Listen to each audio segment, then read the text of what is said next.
The Insider. My name is Rebecca Stutz, and today we're going to be talking with Lisa Schaefer, and she's going to share with us her experience in the healing rooms. On July 23rd, I got a phone call from my daughter-in-law that said that the doctor had asked that she please rush Caleb to the ENT as quickly as possible.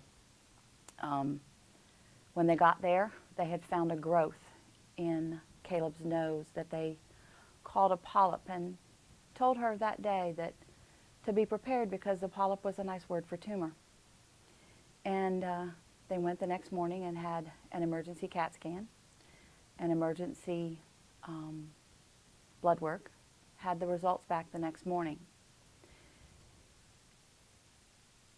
It was a very, very scary time. I subsequently found out that they were rushing everything, that they were getting it read, especially done quickly. They were doing a 3D modeling. I had spoken to a pathologist later and said that the only reason they do 3D modeling is for radiation therapy.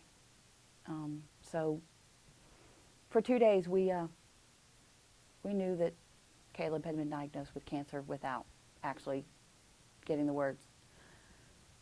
When you're faced with a situation like that, you do what you know to do. From the doctor's office, we took him home and fed him and packed him up in the car, and we brought him to the healing rooms. And we knew that that's where we needed to be. And he was prayed for that night. And for two things, to, of course, be healed. And the second thing was he was terrified of his blood work. And they asked that it not hurt. And after a bit of hysteria that morning, Caleb looked up at him and said, "You know, that didn't hurt."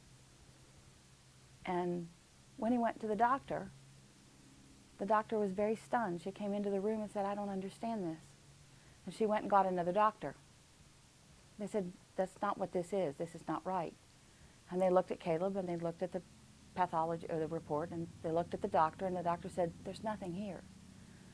This is just growth from some sort of injury. We can take it out Friday. We don't have to go to St. Joseph Children's Hospital and have this done." And God healed my grandson of cancer and made it not hurt. And for that, I will be eternally grateful. Thank you, Lisa, and thank you for watching The Insider. Now, back to the service.